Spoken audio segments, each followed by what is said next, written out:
நீங்கள் தவறவிட்ட எபிசோடுகளை இப்பொழுதே காணுங்கள் உங்கள் Tandivan.com மற்றும் Tandivan யூடியூப் சேனலில்.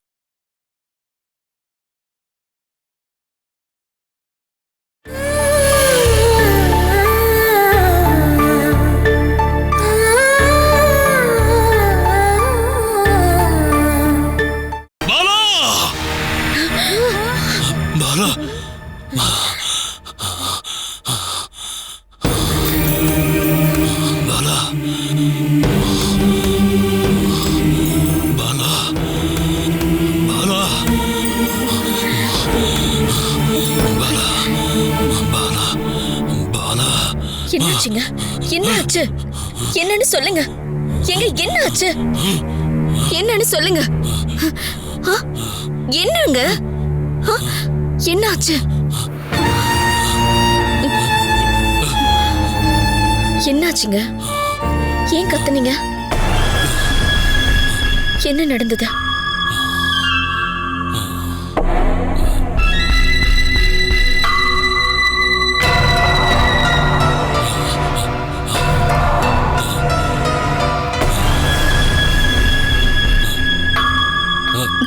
என்னாச்சுங்க?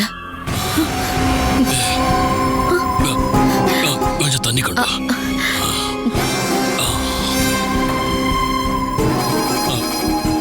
இல்ல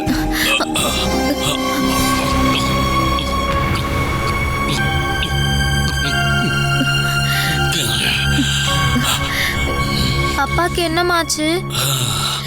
தாகம் எடுத்ததுனால தண்ணி குடிக்க எழுந்திருச்சாரா? என்னங்க என்ன ஆச்சு?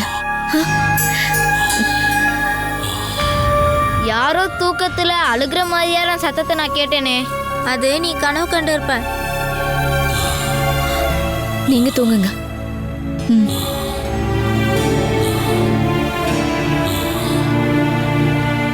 நீங்க எங்க இவ்வளவு சத்தமா பாலான்னு கத்துனீங்க?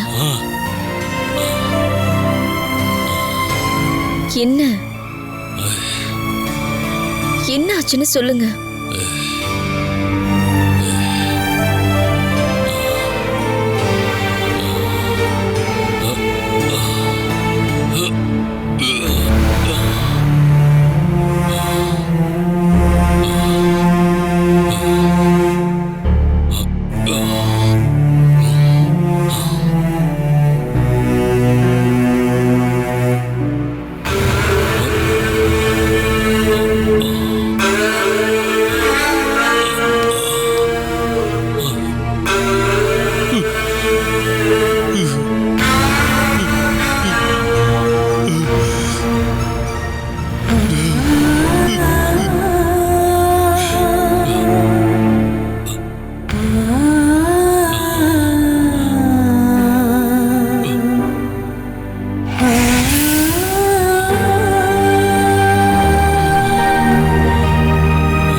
சொல்லுங்க. மூச்சு விட கஷ்டமா இருக்கா? பின்ன என்ன பிரச்சனை? எது வந்தாலும் என்கிட்ட சொல்லுங்க. சொல்லுங்க. விலைமதிப்பில்லாத சில பொருட்கள் நம்ம கைப்பட்டு கீழே விழும் இல்லையா? அப்போ நம்மள அறியாமலேயே நாம கத்திடுவோம். அந்த மாதிரி என் மனசு என்னால கண்ட்ரோல் பண்ண முடியல. பைத்தியம் பிடிச்ச மாதிரி இருக்கு.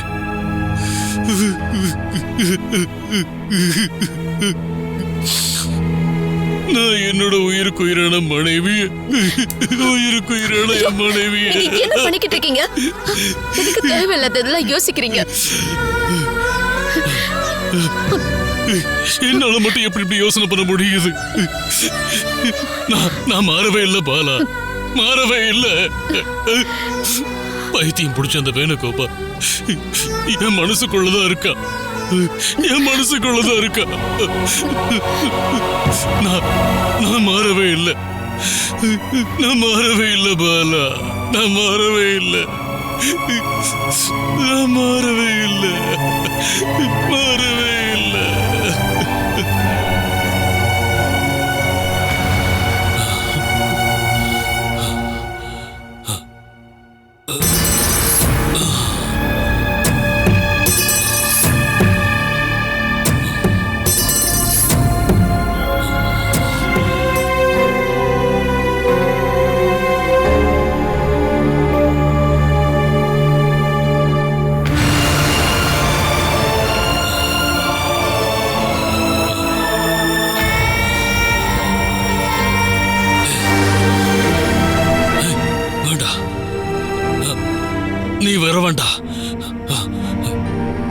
இப்ப என்ன பார்த்தாதான் எனக்கு ரொம்ப பயமா இருக்கு. வேண்டாம், நீ இங்க வர வேண்டாம். வேண்டாம், போ, அந்த பக்கம் போயிடு. நீ வர வேண்டாம், இங்க வர வேண்டாம். வேண்டாம், போ, போயிடு. இங்க வர வேண்டாம். போ.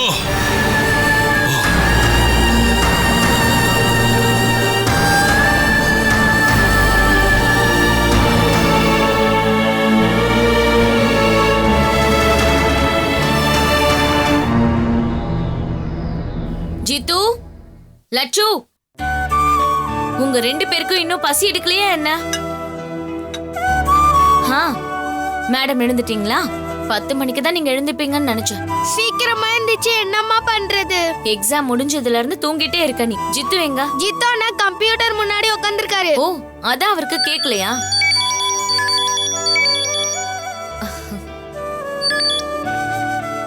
சொல்லு பாலா. நீ பிஸியா இருக்கியா? ஆர்கே இப்பதான் கடைக்கு கிளம்பிட்டு இருக்காரு. இங்கதான் சண்டை போடுறதுக்கு என்கிட்ட 2 பேர் இருக்காங்களே. ஒருத்தவங்க இப்பதான் எழுந்து வந்தாங்க, இன்னொருத்தர் எழுந்ததும் கம்ப்யூட்டர் முன்னாடி இருக்காரு. அவனை கூப்பிட போகும்போது நீ கால் பண்ற. நீ பிஸியா இருக்கணும்னு அப்புறம் கால் பண்றேன். இல்லடி, நீ சொல்லு. என் வீட்டுக்காரரோட விஷயம்தான். என்னன்னு தெரியல பிரீத்தி.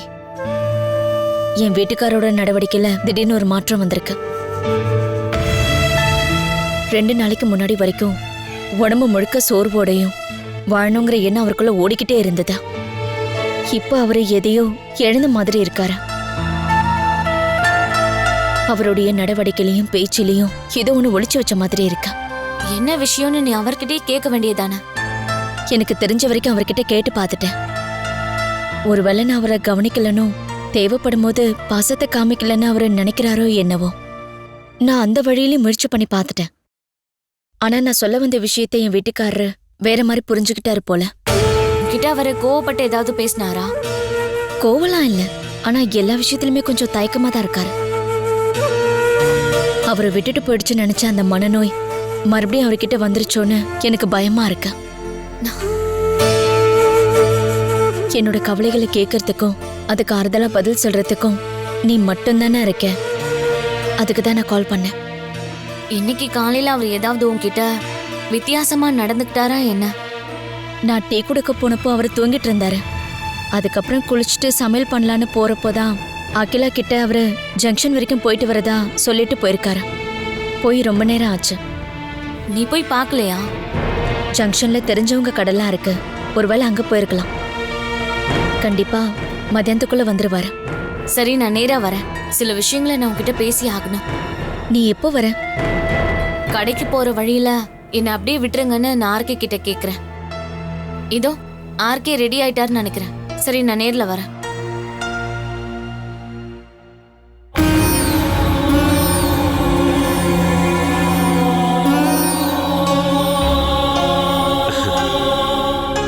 ஜித்து இன்னமா தூங்குறான்?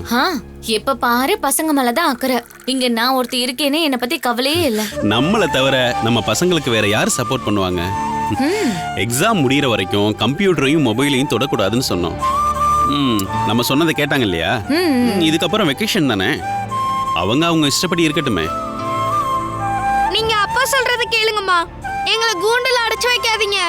இதோ பாரு லட்சு, இந்த மாதிரி என்கிட்ட பேசினா அவ்வளவுதான். பாத்தீங்களாப்பா, நான் என்ன சொன்னாலும் அம்மா ஆப்போசிட்டா சொல்லுவாங்க. அது உனக்கு பிடிக்காத விஷயம்ன்றதுனால உனக்கு ஆப்போசிட்டா தோணுது. அப்ப அம்மாவும் நீங்களும் ஒரே கட்சியில? நாங்க மட்டும் இல்ல, நீங்களும் சேர்ந்த ஒரே கட்சி தான் நம்ம குடும்பம்.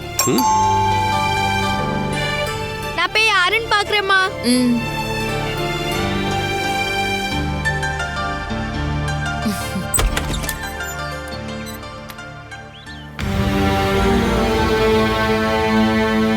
யார் லட்சு?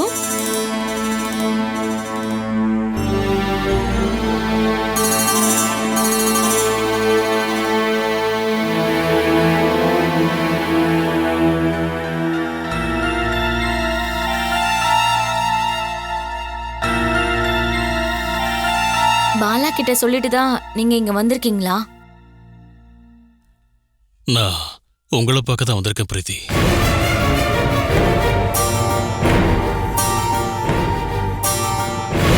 உங்களுக்கும் பாலாவுக்கும் இடையில இருக்கிற அந்த நட்பு எனக்கு நல்லா தெரியும். நான் உங்ககிட்ட சொல்ல போற விஷயத்தை பத்தி நீங்க பாலா கிட்ட அப்படியே சொல்லிடுவீங்க. ஆனா இப்ப நான் சொல்ல போற விஷயத்த அவகிட்ட சொல்ல வேண்டாம்.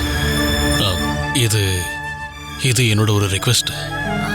வாங்க உள்ள உட்காந்து பேசுங்க. வீட்டுக்கு வெளியே நின்று பேச வேண்டிய விஷயம் தான் இது. நீங்க ஃபர்ஸ்ட் டைம் எங்க வீட்டுக்கு வந்திருக்கீங்க, உள்ள வாங்க. என்னோட க்ளோஸ் ஃப்ரெண்டோட ஹஸ்பண்ட இங்கேயே நிக்க வச்சு டீ கொடுத்தா நல்லா இருக்காது. உள்ள வாங்க. பாலாவோட புருஷன் அப்படிங்கிற தகுதி எனக்கு இல்ல பிரீத்தி. ஆனா அந்த மாதிரி நடந்து போச்சு. நாம ஆசைப்பட்ட மாதிரி எல்லாமே நடந்துராதல்ல. பிரீத்தி யார் இது?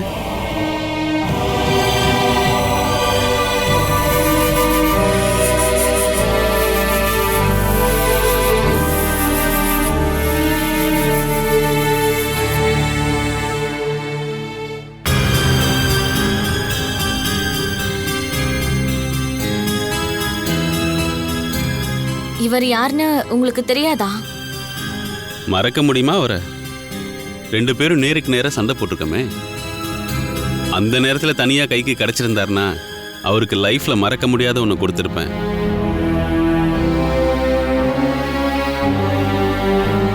ஆனா அந்த நினைப்பு போய் ரொம்ப நாள் ஆகுது. என்ன அங்கேயே நின்னுட்டீங்க? உள்ள வாங்க. நான் ஒரு அதிர்ஷ்டம் கெட்டவன். நான் போற இடம் எல்லாம் அவங்களுக்கு கஷ்டம்தான் வந்திருக்கு. அதனால நான் உள்ளெல்லாம் வரப்போறதில்ல. எனக்கு அந்த மூட நம்பிக்கைலாம் கிடையாது. உள்ள வாங்க. வேண்டாம் சார். சாரா, இது நல்லா இருக்கே. என்னை பிடிச்சவங்க எல்லாரும் என்னை ஆர்கேன்னு கூப்பிடுவாங்க. நீங்களும் அப்படியே கூப்பிடலாம். என் மேல அவ்வளோ பாசம் இல்லைன்னா என்னை ராதாகிருஷ்ணனே கூப்பிடுங்க. ஒரு 1-2 விஷயங்களை உங்ககிட்ட பேசலான்னு தான் வந்திருக்கேன். அது ஒரு உதவி கேட்டு தான் இங்க வந்திருக்கேன். அது எனக்காகல இல்ல, பாலாக்காகவும் குழந்தைகளுக்காகவும் தான். வீட்டுக்குள்ள உங்களுக்கு வர விருப்பம் இல்லைனா நம்ம வெளியில உட்காந்தே பேசலாம்.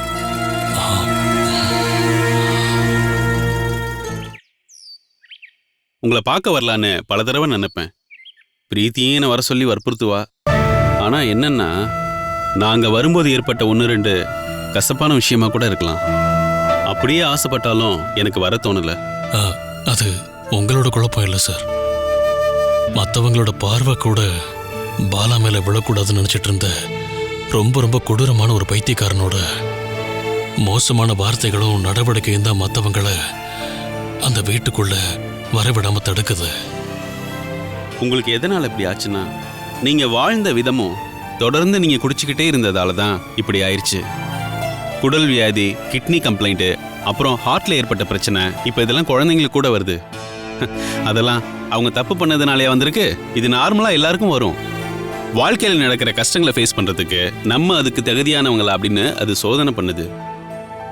இந்தாங்க குடிங்க. அதெல்லாம் ஒண்ணு வேண்டாம். இப்படி சொன்னா எப்படி? எங்க வீட்டுக்கு நீங்க ஃபர்ஸ்ட் டைமா வந்திருக்கீங்க. இந்தாங்க குடிங்க.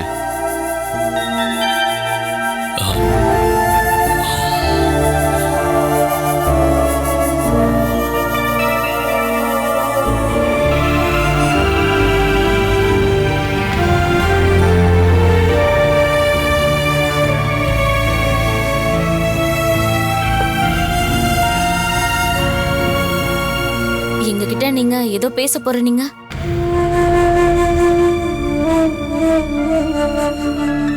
எல்லா நேரத்திலையும் உங்களுக்கும் பாலாக்கும் உதவி பண்றதுக்கு நாங்க தயாரா இருக்கோம். உங்களோட சப்போர்ட் இப்ப பாலாக்கு தான் தேவைப்படுது. அத இங்க வந்து சொல்ல வேண்டிய அவசியம் இல்லையே. நீங்க சொல்லாமலே நான் அவளுக்கு பண்ண வேண்டியதெல்லாம் கண்டிப்பா பண்ணுவேன். ஆமா, பாலா ஆசைப்படலனாலும் சில அவசியங்கள் இருக்கு. அந்த அவசியங்களை நான் நிறைவேற்றி கொடுக்கணும் அப்படின்னு தான் இப்ப ஆசைப்படுறேன். ஆனா அதை என்னால தனியா பண்ண முடியாது. வேணும், உங்களுக்கு என்ன தோணுதோ சொல்லுங்க. நாங்க இப்ப வாடகைக்கு குடியிருக்கிற அந்த வீட்டை பாலாவோட பேர்ல வாங்கணும். உங்க விருப்பம்லாம் ஓகே தான்.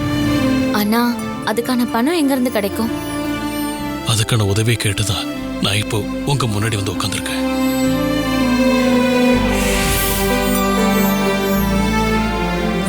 எங்க பூர்வீக சொத்தை வித்தோ இல்ல கடன் வாங்கியோ நான் அந்த வீட்டை வாங்கி கொடுக்கலான்னு முடிவு பண்ணிட்டேன்.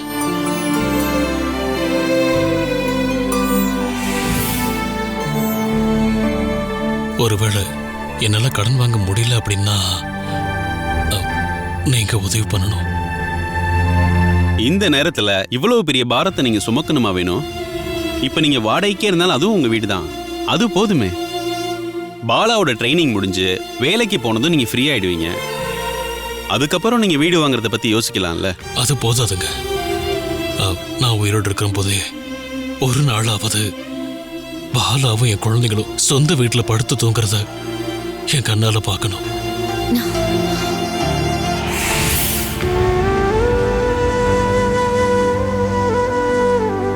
சொந்தமா ஒரு வீடு வேணும். குழந்தைங்களை ஒரு நல்ல ஸ்கூல்ல சேர்த்து படிக்க வைக்கணும். அது எல்லாத்துக்கும் எனக்கு உங்களோட உதவி வேணும்.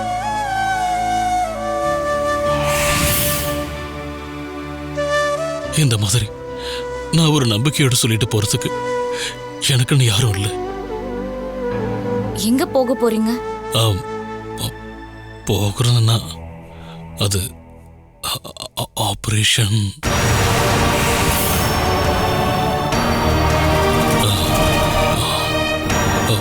போகிறதுக்கு முன்னாடி நான் இங்க வந்து உங்ககிட்ட உதவி கேட்ட விஷயத்த தயவு செஞ்சு பாலா கிட்ட சொல்ல வேண்டாம்.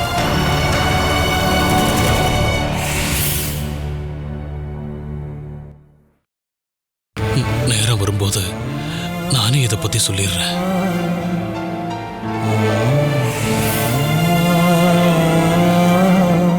எனக்கு இருக்கிற இந்த கொஞ்ச காலத்துல நிறைய வேலைங்க செய்ய வேண்டியிருக்கு.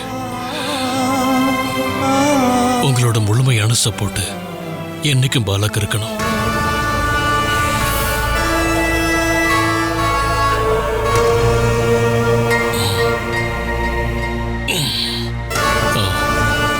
நான் போயிட்டு வரேங்க. நீங்க 2 பேரும் இதை பத்தி கலந்து பேசிட்டு எனக்கு சொல்லுங்க.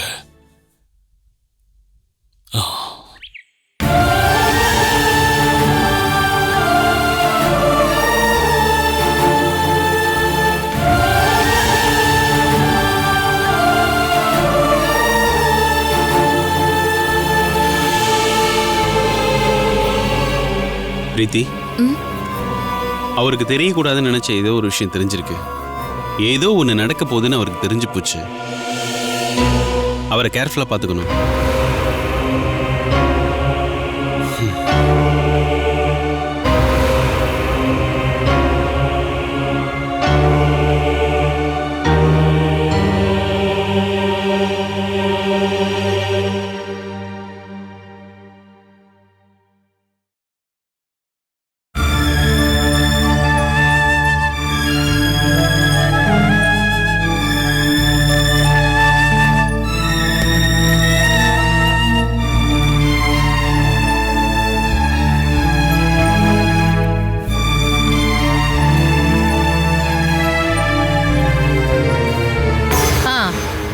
குளிச்சிட்டு ரெடி ஆகி வந்துட்டியா? இந்த ரூமுக்குள்ள யாராச்சும் வர முடியுதா? ஆனா நீங்க எப்பயாச்சும் ஒரு தடவை தானே இந்த ரூமுக்குள்ளே வரீங்க. மத்த நேரத்துல இதை எல்லாத்தையும் சகிச்சுக்கிட்டு நான் தானே இங்க இருக்கேன். இது ரொம்ப கஷ்டமான விஷயம் ஜெயா. இந்த ரூமுக்குள்ள வந்தாலே ஒரு கெட்ட நாத்து அடிக்குது. இங்க படுத்திருக்காரே, இவரால மூச்சு மட்டும்தான் விட முடியுமே தவிர வேற எந்த வேலையும் செய்ய முடியாத ஒரு மனுஷன்னு ஞாபகத்துல வச்சுக்கோ. படுத்த படுக்கையா இருந்தா முதுகெல்லாம் புண்ணாயிடும். அடிக்கடி எழுந்து உட்கார வச்சு சாப்பாடை கொஞ்சம் கொஞ்சமா ஊட்டி விட்டு மெதுவா படுக்க வைக்கணும். என்னால முடிஞ்ச அளவுக்கு எல்லா வேலையும் நான் செஞ்சுட்டு தான் இருக்கேன். உன்னுடைய வேலையை நீ சரியாவா செஞ்சிட்டு இருக்க?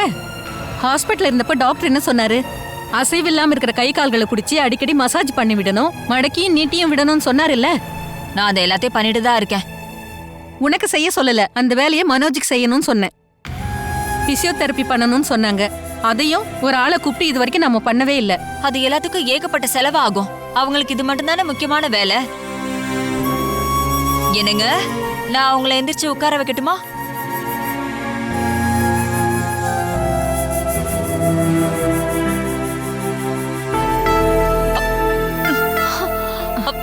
அவர் இப்படி பிடிச்சி இழுத்துட்டு இருக்க?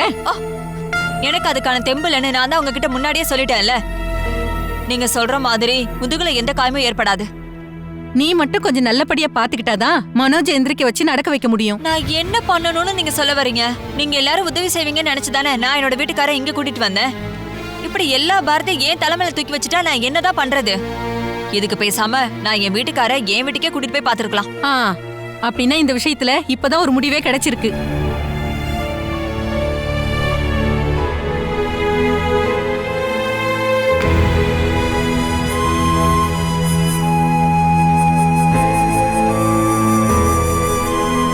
அப்பா, உங்களுக்கு சாப்பிட கொண்டு வந்திருக்கேன். சரி, வாயை திறங்க.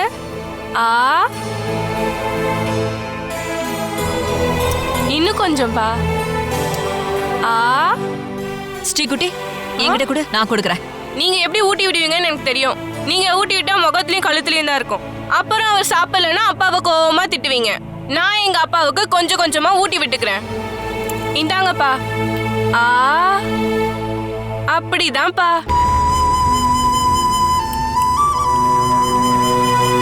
உங்களுக்கு பசி ரொம்பவே எடுக்குதுலப்பா. நீங்க வயிறு நிறைய சாப்பிடணும்ப்பா. நீங்க ஒண்ணு இங்க சும்மா உட்காந்துட்டு இருக்க வேணாம், போய் டிவி பாருங்க. ஃபுல்லா சாப்பிடணும், சரியாப்பா?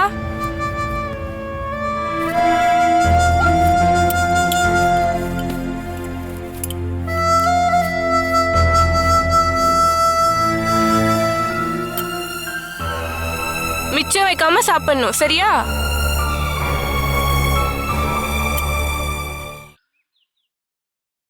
Catch us on TV, Tandivan.com, Facebook and YouTube.